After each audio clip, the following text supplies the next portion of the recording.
Yeah, it'll make me look better the brighter it is. The more washed out I am. Yeah. The hotter I look. Let's wash out that sickly pallor that you always... that giant dome. That huge dome. Dome of a head. That dull dome. Have we started? Yeah.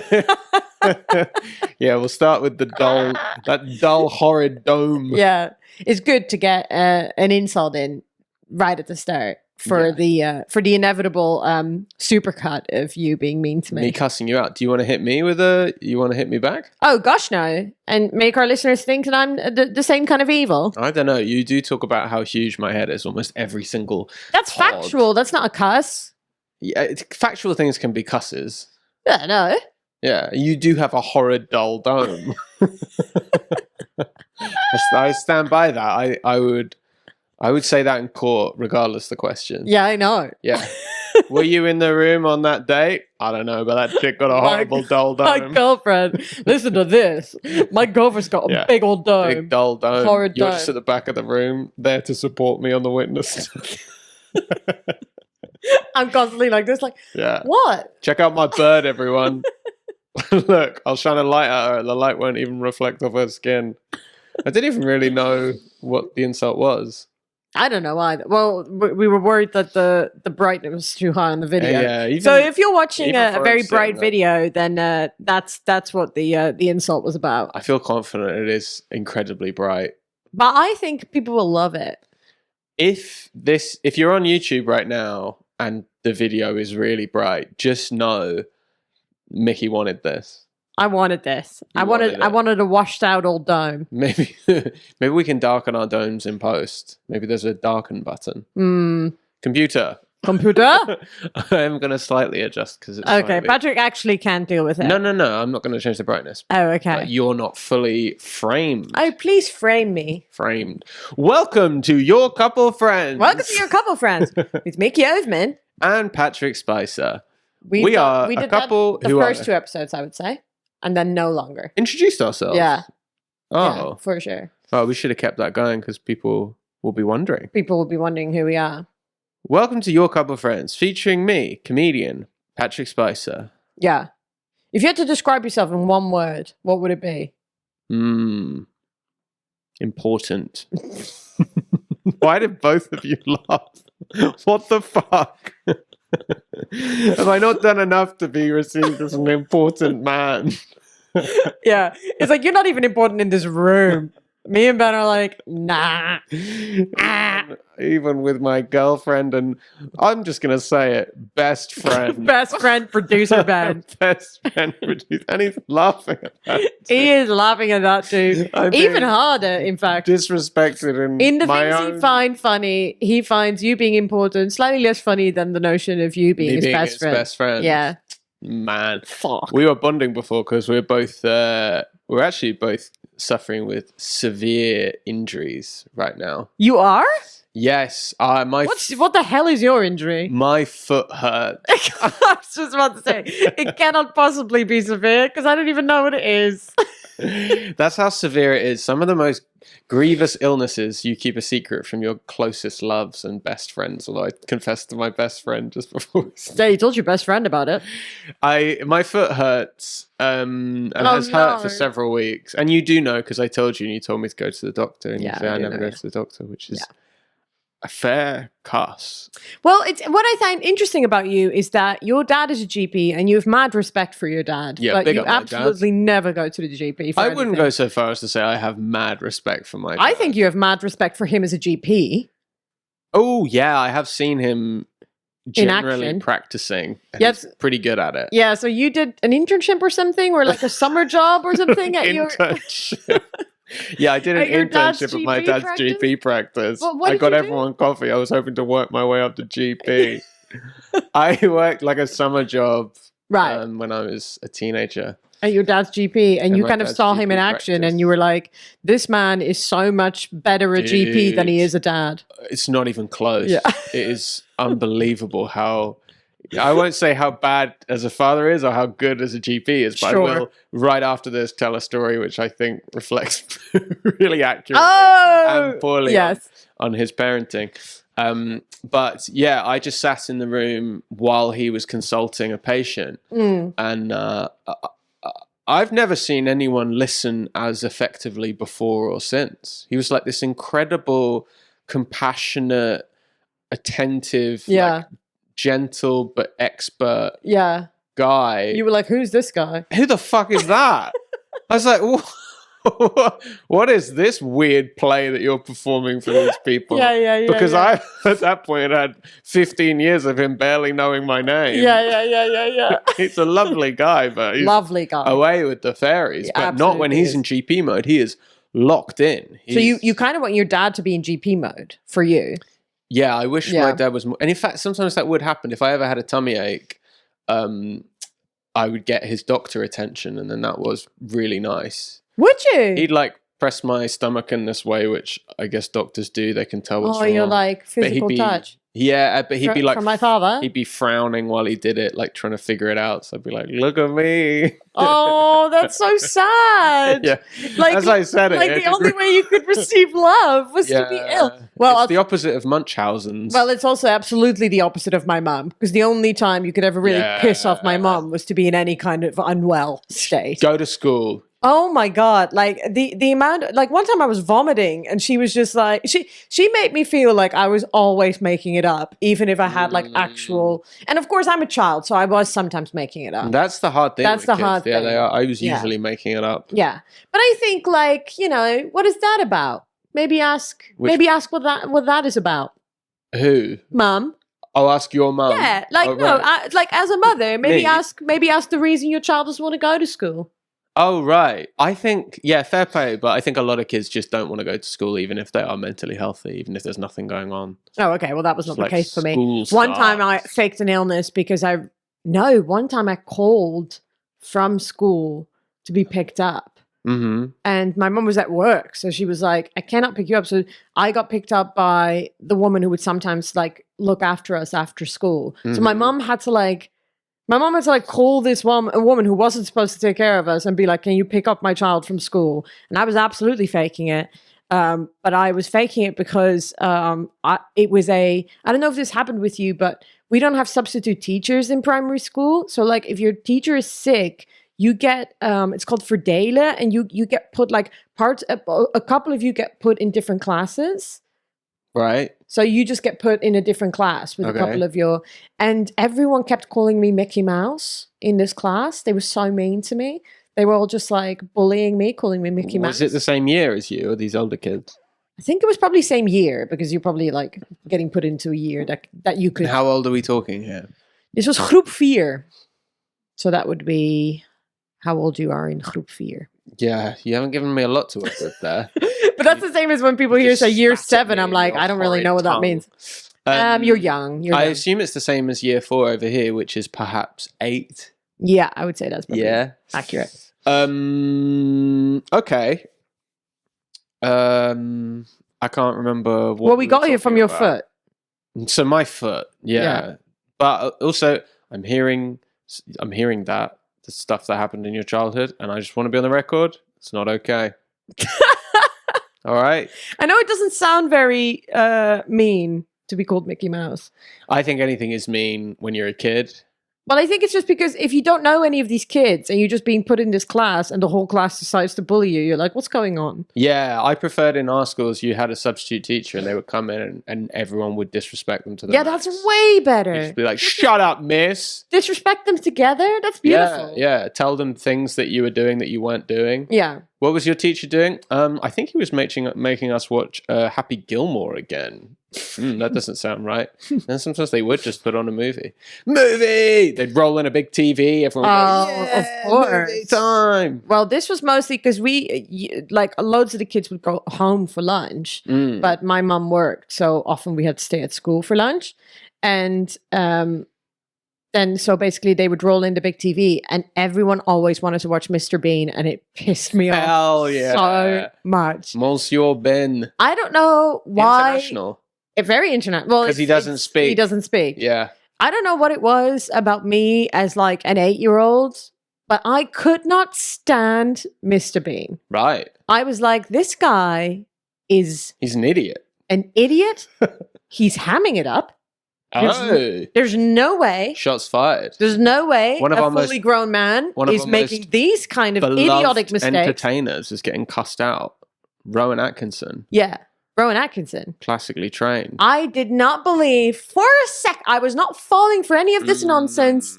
And every single time. And I just wanted to watch like a Disney movie or something. But the kids were always like, Bean, Bean, Bean. Bean. Yeah. I love And Bean. I thought, you idiots are all falling for his ruse. Oh, he's got a turkey on his head. No way has he got a turkey on his head. But to what end? Why would he be faking? Do you know he's an alien? I only found this out the other day. What? Apparently the whole time he's an alien. And that's why he struggles so much to fit in with human beings. I think they should have made that clearer in every premise. Episode. I think I would have. Well, I think 8-year-old me would have believed it more. I think I don't know. I saw like a comment on Reddit or something, but they say in like the first episode or something. I can feel like probably Ben is checking this, but in the first episode, no, Mr. Bean is not officially an alien, but it's a popular fan theory fueled by the show's opening, where he's dropped from the sky by a UFO. Well, that's sorry. That's pretty. That's. I don't know if that's a theory. That's pretty damning. His odd childlike behavior leaving many to believe he's an extraterrestrial sent to observe humanity, although creators acknowledge his alien aspect as a bit of an oddball human. No. If the show starts with someone falling from a UFO and then they never come back to it in any other capacity. You can't be like we've all been taught how to interpret storytelling. So you can't do that and then be like, nah, it's not an alien. I'm going to struggle to forget that he fell from a UFO shortly before not speaking a word of language or understanding any social conventions. Yes, exactly.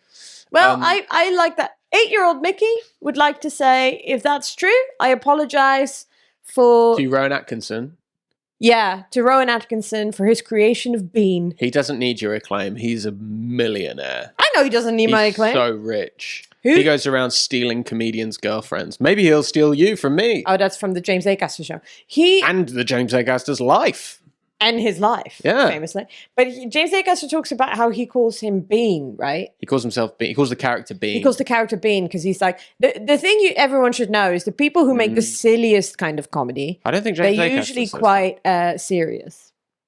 Yeah, and that's why I'm so important. No. Because I make the silliest stuff. But You want me to describe you in one word? No. Ass. You didn't even let me answer. I would have said no. For the record, I would have said no. I could tell where it was going. I knew it wasn't going to be nice. And you still said it. To someone who you respect so much. No. You're thinking of someone else again. I can't imagine how hard that was. You're thinking of Rowan Atkinson after I find out about this alien theory. Roman Atkinson. My foot hurts is the point.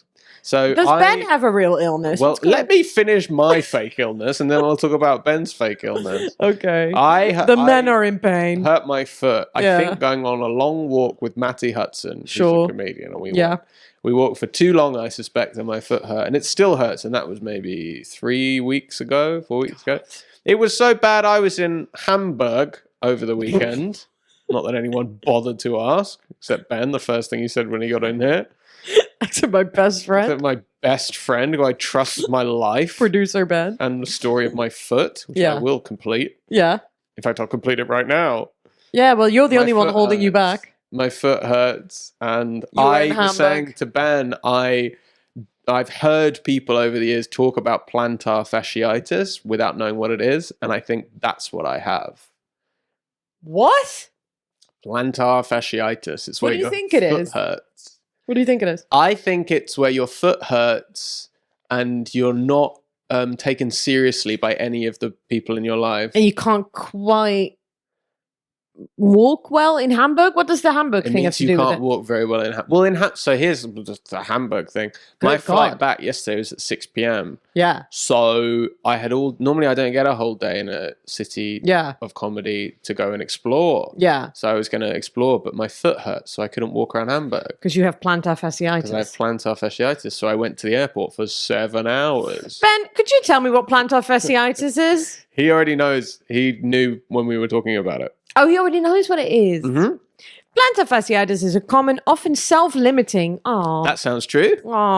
Condition causing stabbing pain in the heel or arch. True. Where is it? That's true. Yeah, that's where it is. It's like where, the heel or arch? It's on the arch, but it's between the heel and the arch. Okay, so neither. No, both. Neither. Ticks neither box. Both. Typically worst with the first steps in the morning or after rest. It results from inflammation or degeneration of the thick issue band, plantar fascia. Tissue band, plantar fascia. Supporting the foot's arch. Treatment involves rest, icing, stretching, proper footwear, orthotics, and sometimes painkillers, with most people recovering in several months. I have to hear about this for several months? Yeah, I'm going to be getting my orthotics. You're not going to do any of that stuff. I'm going to develop an opioid dependency. You're not going to do any of that stuff. You're going to stretch daily. Well, what I'm probably going to do is not walk around too much. That's my big plan, because I was doing the acting course for a month, which involved lots of walking around. Sure, I know. I went to the showcase. You did go to the showcase. Yes, and you took notes. we kept saying that I was going to sit there and like review the showcase for a beginner's acting course, which I thought would be very funny. Like if I was just like one of 5 people there, just like with a notebook. Yeah, but I didn't. We thought it might just be you, but then at the last minute, 3 extra people came. No, 4. It was 4. A crowd. Yeah, there were 2. Yeah, it was 4, and then plus the person doing the tech. God, yeah. It was so acty, and Micky hates plays. I was laughing because we were all dressed all in black, and we start all on the stage, and then we each do 2 or 3 scenes. Then we stand up, and then each one flows into the next. And as soon as, I knew already, I was like, you're going to hate this. Micky's going to have, and I had one play, which was a Pinter play. Good God. Pinter, that was the worst by far. I hated it. Yeah. It was so boring. Yeah. Pinter's like a playwright, if you don't know, who does loads of it's just all subtext. It's just people saying things. As a Dutch person, I just don't agree should be there. Big text country. Yeah. You guys talk only in text. We only talk text. What does she mean by that? She just told you what she means. Yeah. What's the meaning behind this? There's nothing. It was in front. Yeah. There's the pro text. Yeah. What's the opposite of sub? Dom text. Yeah, we're dumb. We speak only in dom text in the Netherlands. We speak exclusively in dom text. Yeah. So much subtext in Pinter. What was the phrase that you kept repeating back and forth? I thought you knew. Knew what? That I knew. I thought you knew that. You thought I knew. It genuinely, like, well, she said lying. Like, that is the opening. That's the opening. She said she didn't, but I didn't believe that. Anyway, I thought you knew. But you say you didn't know. Oh my God! what I knew was that I wanted to shoot myself in the head. We spent weeks trying to learn how to analyze characters and get in their heads and figure out what they want and what they're doing. I must have read that scene 40 or 50 times. I still have no idea what they were talking about. Well, you did. That's not fair. I mean, I knew that you explained it to me. Here was the thing also, because obviously, like, it's a sort of like showcase, so you're getting only like parts of scenes. But you had explained to me the context of this scene, and I was like, it still sucks. Yeah, and also, like, my character basically is this very stuck-up, kind of posh guy in his 60s, whose genuinely his goal is to never let anyone know that he basically has emotions. So every scene is just him being like... Yeah, I know. But like, I do actually think that could be an interesting character. Well, if he was doing interesting things. If fun stuff was happening. But I really did like the showcase. I didn't hate it at all. Yeah, I hated Pinter. You were proud as hell. When Pinter was happening, there was a moment where I thought, oh, I'm so glad they can't see me, because I was rolling my eyes so... Yeah, I don't blame you. So big. It took me a lot of effort while being in it to not roll my eyes. Yeah, said every line. Yeah. And God bless, big up the guy who I did the scene with, who had a real problem with remembering lines. I think he just got in his head a lot about it. He would forget his lines. He forgot none. He remembered everyone in the showcase, but almost every time we rehearsed, because there's a lot of pausing in Pinter. But if there isn't a pause there, you should just keep flying. But he would do a big dramatic pause in every line, and he would also forget his lines about half the time. So you didn't know if we'd be leaving a long pause, and then I'd be like, "Oh no, he doesn't have it," and then I'd go, "But you're wondering if I knew, right?" And then he'd be like, "Did you know?" How could he not know? How could he not know the line? It's the same line. Say any of the 4 words. Did you not? I thought you knew. Knew? Did you? I did know. Knew then you did. Yeah. What is Ben's problem? And sorry, this foot thing sounds really serious. Thank you. And I'm taking it seriously. And if you need any help or care, ask producer Ben. Oh, okay. Twist. What's producer Ben's problem? Ben has he's basically torn a muscle. He actually has. He got an ultrasound. You got an ultrasound? He's That's torn so serious. the muscle that runs from your what do you call it? Rectofemoral. He said rectofemoral. I've torn my rectus femoris muscle off the bone and need surgery. Just as a quick aside, when he said rectus femoris, I said, you tore your butt? That does sound like butt. Yeah.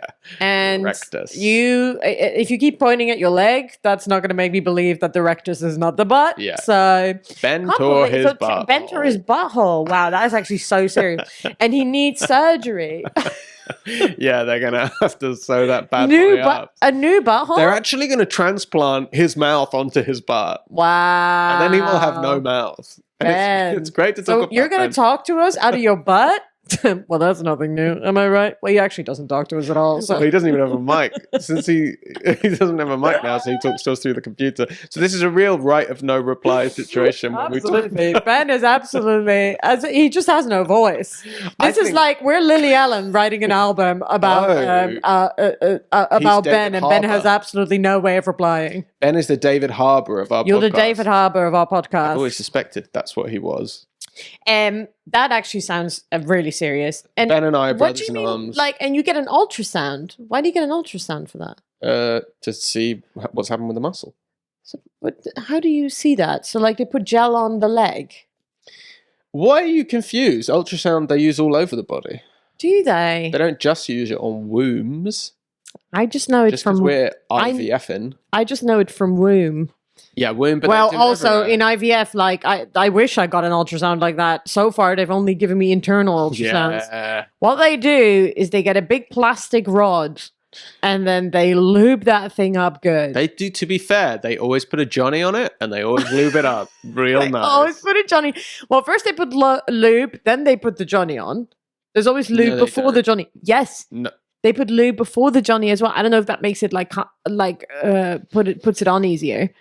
I always recalled it on the Johnny because they put so much lube on it. They put so much lube on the Johnny. Cold. It is cold. Yeah. It is very cold. But they lube that thing up. I mean, it's honestly it's pretty explicit. It's pretty explicit. Yeah, it's hard to describe that in any way that doesn't. But I feel like also it's like, I'm not saying I'm prepped for this, but that thing is not that big. The probe? Well, not that I would want it lubed, please. Yeah. But I'm just saying, the amount of lube they're using, I'm like, okay. Oh, I see what you mean.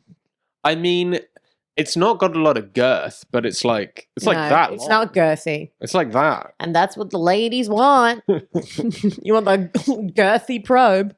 Yeah, but the probe is long. It's long. Okay. I was a bit confused. I don't know what you think. It's like a normal. It's this tiny little probe. No. It is long. It is long. It's long and thin. It's long and thin. Yeah. It has a little bit of a bulb, but it is quite phallic. It is.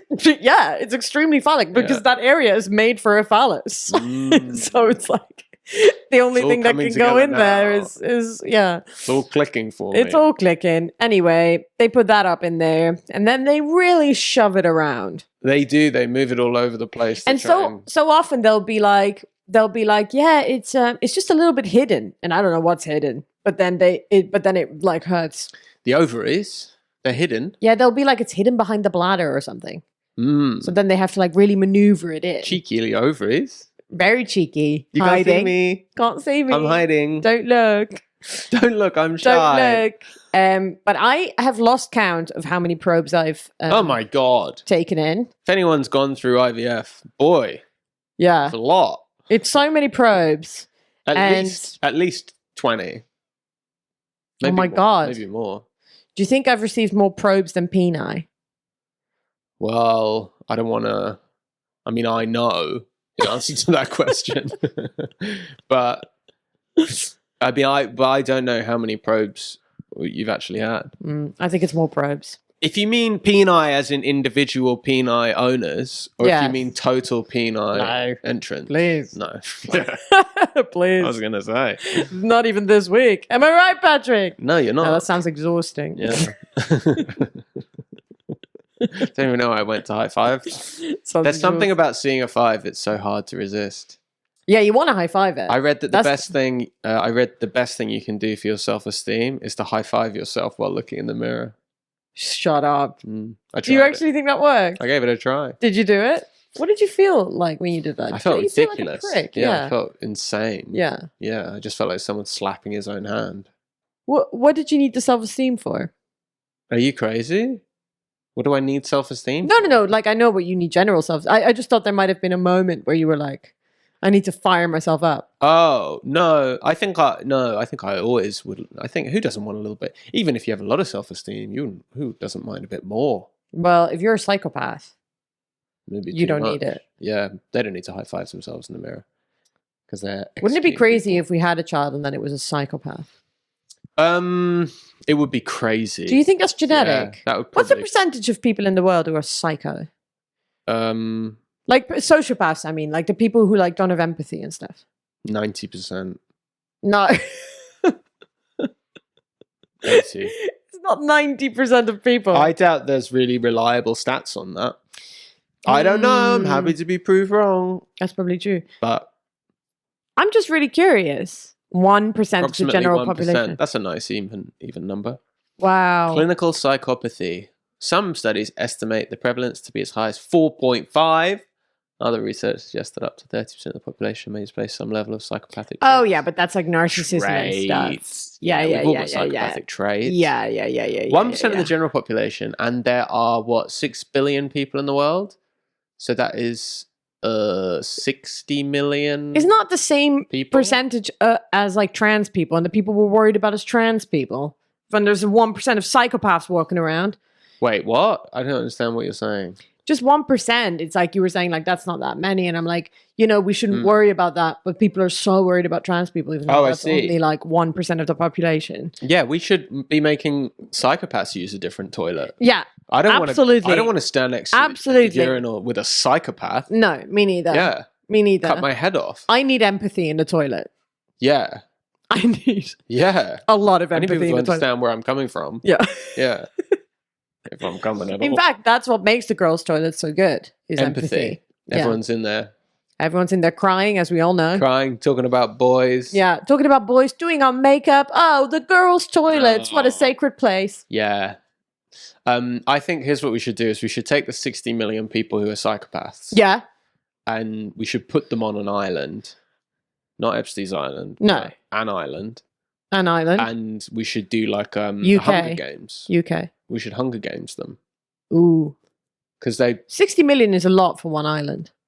Okay, well, the UK has about 60 million people on it. So we'll all get off Great Britain. Yeah. This is a sort of rapture kind of thing that happens. No, not at all. We will just move to different countries and even spread. That's what the rapture is. And then we'll all watch. No, rapture is not people moving.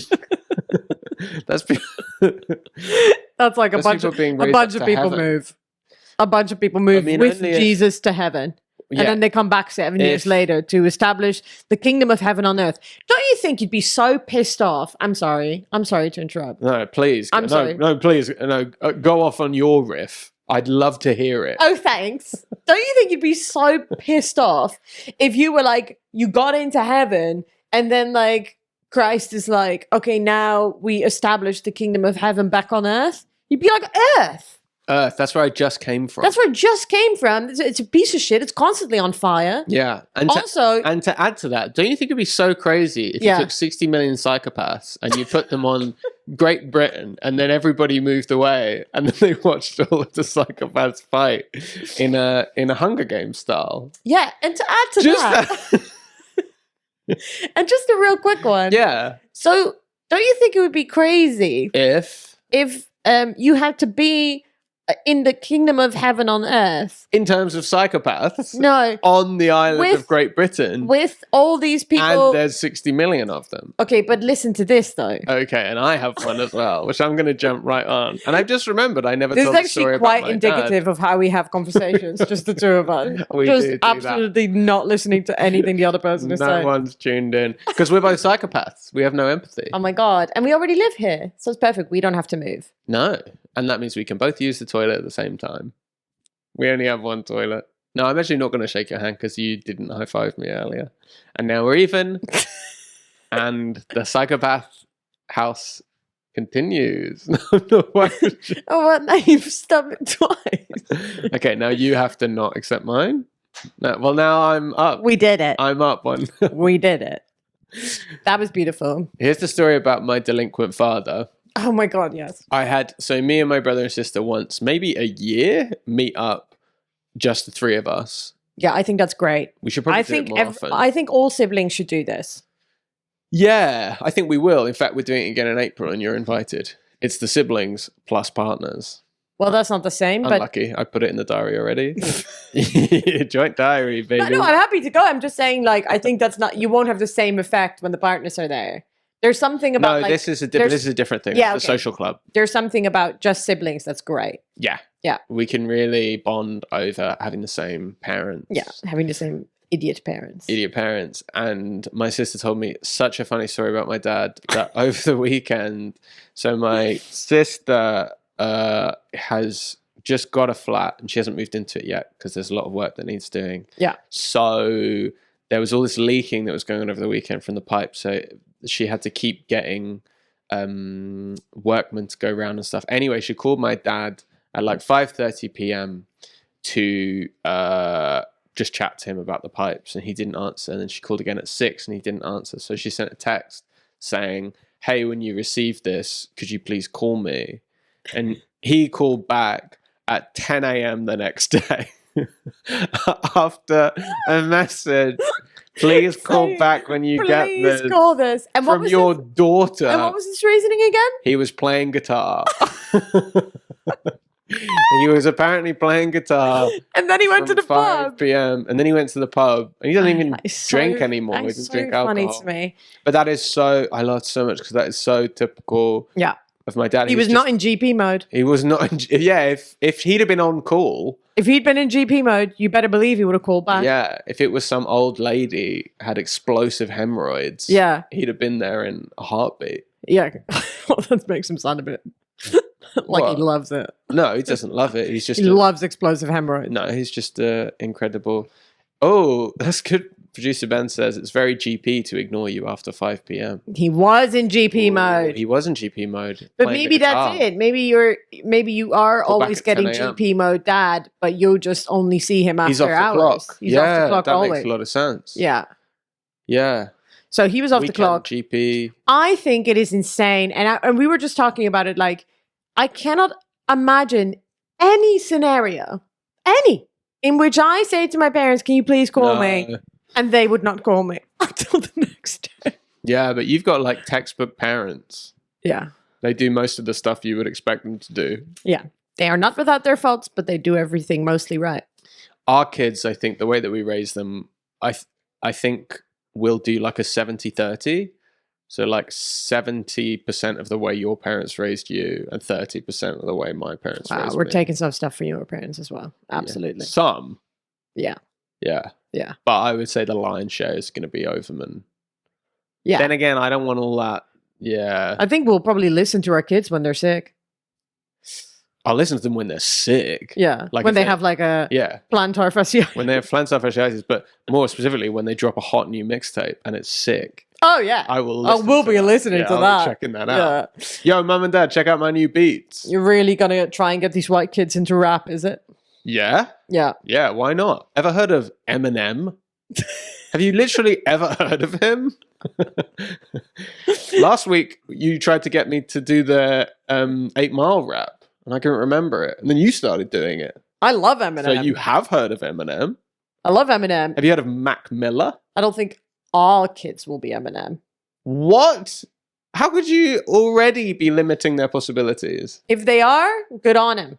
If I just don't think they will. Mom, I want to be Eminem. You're going to be like, no. No. Well, good. No. I'm just predicting. I'm making a grand prediction. I don't think it's going to happen. They're not going to be one of the greatest rappers of all time. I just don't think it's going to happen. It could happen. It could happen. There have been incredible British rappers. MF Doom. Probably the greatest rapper. He's dead, but I think he was the greatest rapper alive. I don't know who that is. MF Doom. Doom, all caps when you spell the man's name. No. Oh my God. I don't know who this is. He's a great rapper, but he died, I think, of heart disease. But was he white? Like no. No, this is what I'm saying. But he was a Brit. This is what I'm saying. Well, maybe our kids will be black British. We don't know. No, that's... Anything could happen. Well, I mean, quite literally anything could happen. Literally. We're doing IVF. They could fuck up they could put in the wrong kid. That's true. Yeah. And then that kid could be the greatest rapper ever alive. We'll never put it together. We'll never be like, are we sure this is the right embryo? Just be like, it came out of me, so it's my baby. Oh my God. I think I've seen that episode on some terrible TV show. Grey's Anatomy. Yeah, probably something like that. What's the law on that? I bet someone would get in serious trouble. Yeah, the law is someone would get into serious trouble. I bet the law is you have to go switchies. With who? With the parents. But what if they didn't? That assumes that they had implanted yours as well. Oh, of course. What if they didn't? Or what if they did? I still think you have to give it back. Yeah, I think you do have to give it back. You have to give it back, but then you get loads of money. You would get loads of money from the hospital. Yeah. But I always think when you're suing the NHS, it's a bit like... You should sue the NHS if they put the wrong embryo in. I'm sorry. I know we don't live in a suing culture. And I know that like the way that Americans do it is absolutely bonkers crazy. Yeah. But if they put the wrong embryo in you, you think we should take legal action? It's interesting. I think you should set a precedent that shouldn't happen. I imagine it probably would happen just automatically. Wow. Parents sue IVF clinic after giving birth to someone else's baby. Absolutely. However, IVF... Oh, and it is a different ethnicity. Why are they holding different ethnicity baby? Well, they're having it, I guess. In this story, this is a story of two parents. In this story, are they keeping this baby? Because some of the embryos also don't get used again. What do you mean? Like say we have embryos left after. Yeah. They sometimes they don't. They're just there. They don't get used again. Well, we keep them on ice. Yeah, but it's like what is it, £90 a year? Yeah, but it's okay. But like if we had like 2 children and then we're done having children. Oh, let's chuck them in the bin. But this is what I'm saying. Like sometimes that doesn't happen. So sometimes there was an article. What? Well, they would keep them until you stop paying. If you don't pay, they'll throw them. Don't pay, we'll throw it away. What is that? But there was an article that was like, there's loads of unused embryos, and like sometimes parents can who struggle with fertility, they can like put in an unused embryo. Oh, okay. So someone else's embryo, they can put it in. Yeah, but presumably... Okay, so this is the story from last week, Ben is actually telling us. And last week? What they said is, we are aware that we have a moral obligation to find and notify her biological parents, it is in her best interest that her genetic parents are provided the option to raise her as their own. Yeah, these are good people. These are good people who are like, obviously... But I feel like what they're saying is like, if their biological parents aren't interested, then they would be adopting them. That is the best thing that you could do. Yeah, big up those two. That is just such, and I mean, like, I can't even imagine this scenario, because if you're going through IVF, oh my God, and then you get pregnant after everything you've been through, and then you wouldn't know until it comes out, and then you're just like, fuck, and then you would have been so happy. I mean, I only was pregnant for 6 weeks and I was very happy. Yeah. So that's 9 months. Yeah. But maybe that wasn't ours. Maybe we can take comfort in that. That probably wasn't ours. That failing embryo? Probably was some loser's embryo. Some random embryo. Some rando. Maybe it wasn't even an embryo. Maybe they just put in a Tic Tac. And you think that really attached, did it? Really attached to the womb. I have a working knowledge of female anatomy. Yeah. I have a biology degree. Started producing LHG or whatever it is. LHG. FCG. No.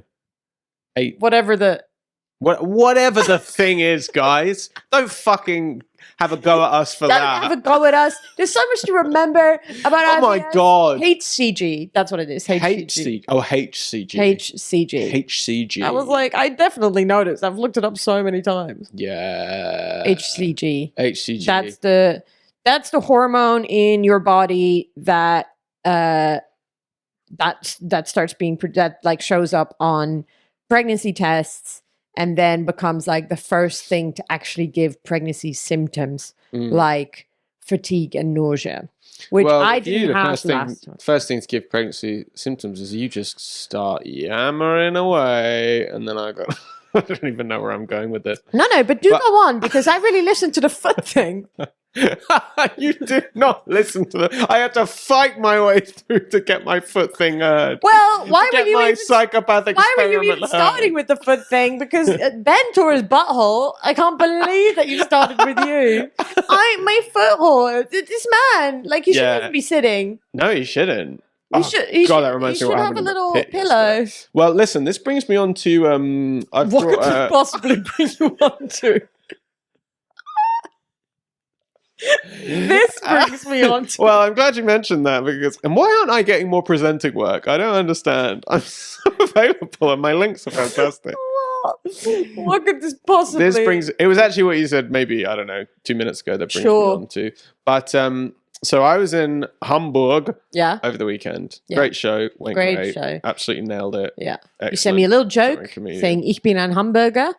Yeah. Classic dad joke. Ich bin ein Hamburger. Classic dad joke. Yeah. Because of, who was it? FDR? No. JFK. Was it JFK?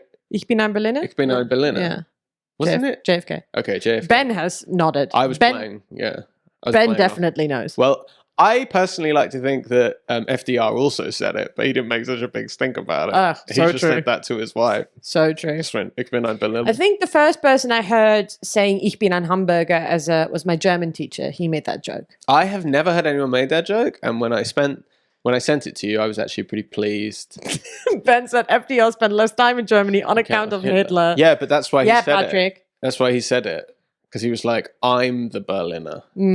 Yeah, and I'm going to come over there and make you murder-suicide yourself. Okay.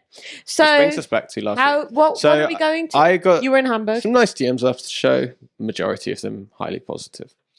There was one...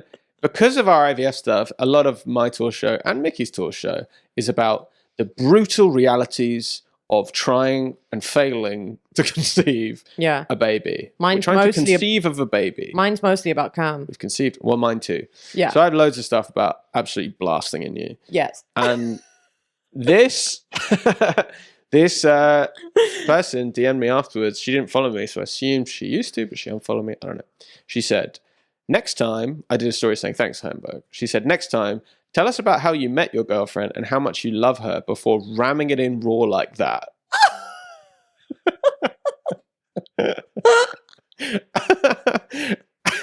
Isn't that just great feedback?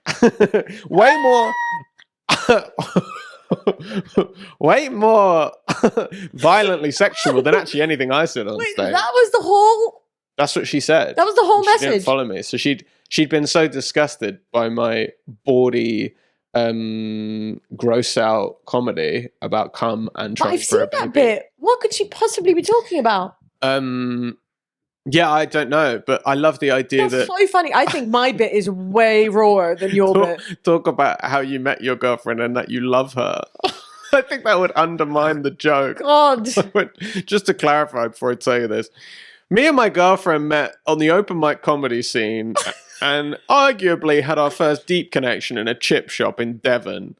Then over time, we built a strong relationship and I love her deeply. Now here's a story about me blasting in her. I think that makes it way worse. I hate that. I hate that. Really made me just want to say to that woman, like, I'm not in need of rescuing. Like, I just think that is so patronizing. I just think that is so fucking like, oh my God. Like, I'm the kind of woman who's just like I don't have a voice or an opinion. And if something bothered me, that I wouldn't tell my boyfriend to stop doing it. You've told me before to stop doing something. Yeah, yammering on, I think, but you never... Sorry, before I say yammering on, I love Micky. Oh yeah, sorry. We met on the London Open Mic circuit, and just we a real had our caveat. first deep connection in a chip shop in Devon. Yes. Now stop yammering on. Wasn't it Dorset? I don't know. Appledore. Where's Appledore? I feel like it was in Dorset. Appledore. I always mix up Dorset and Devon. Appledorable, I called it. Appledorkable. Appledore is such a funny name. Yeah. England. It's England. England do have the crazy names. Devon. Okay. Devon. It was in Devon. Eat shit. It was in Devon. I'm going to DM that girl and say, you're wrong. I don't love her. She's an idiot. She's an idiot? She didn't even know where Appledore was. That person should check out this pod because they would be absolutely horrified by the kind of shit we say. They would be the person to make the supercut. Yeah. Of you. I don't often... I think you just need one I only think you need this episode. I think this episode you can make a supercut if you... Well, that's what made me think when we were talking in... Oh, right. Rude terms. Oh my God. I had disgusted one woman in Hamburg. I really hate it. I really hate that kind of comment. I just think like it reflects poorly on me. I think that comment is about me. They don't know anything about you. No, I know. They don't get a three-dimensional view of you from my show.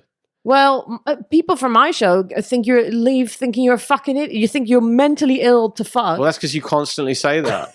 You say my boyfriend is mentally ill. I think there's nothing funnier than me saying you have anxiety and then starting the next joke by saying, anyway, he's so mentally ill. Like, I think that's really funny. I think so too. Yeah, I know. And if you had a problem with it, you would say something and I would stop doing it. But also, that's just not how comedians are.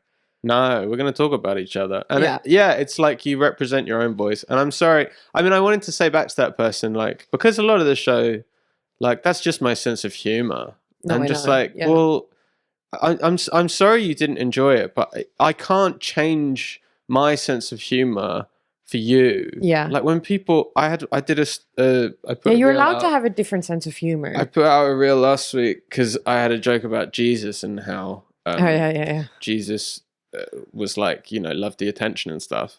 Because he was always like, I actually can't remember the bit. I haven't done it for ages. It's a great bit. It's a great really bit. Anyway, funny. But someone DM'd me going, I'd like to see you make that joke about Muhammad. And I'd be like, well, I would struggle to do that because I was raised in a Christian environment where I learned all about Jesus. I don't know enough about... If I'd grown up in Saudi Arabia, I probably would have some jokes about Muhammad. Absolutely. But I don't know... from a Catholic background. Yeah. Yeah. And you could imagine what this lady looked like. She whatever you're thinking of someone who would say, go on, make a joke about, just shut up. That Reform UK face. I know. It's all crinkled up. Yeah. It's never, scowling. And it's like they're not using that to even stand up for the Islamic community. It's like, no, it's the opposite. It's the opposite. It's like, shut up. I'd like to see you try. So anyway, my next tour show will be primarily about falling in love with my girlfriend and my musings on the Prophet Muhammad. We should go to the Patreon. We should end. We should go to the Patreon. We should break up. No! Should we break up on the pod? On the Patreon. I wonder if that's ever happened. Yeah, we'll break up on the Patreon. That would be an exclusive for the Patreon. For the patrons. Behind the paywall. So if you haven't signed up to the Patreon yet, please do, because it's double episodes every week. And you get an extra episode when you're on the Patreon. So just Google Your Couple Friends Patreon and sign up. It's only like £3. There's still £3 a month. Yeah, we've more than half exhausted the £3 a month. So but there are some left. They're running low, but they're running low because then you get the discount for life. It's like if you could have got Spotify for fucking £3. Oh, and also that means it's ad free on Spotify as well. Oh yeah, I always forget that it's ad free. Yeah, it's also no ads. No ads. So that's very good. There's other stuff as well. Yeah, check it out, you lot. Check it out, you lot, and we love you, and we'll see you next week. See you next week. Bye. Bye.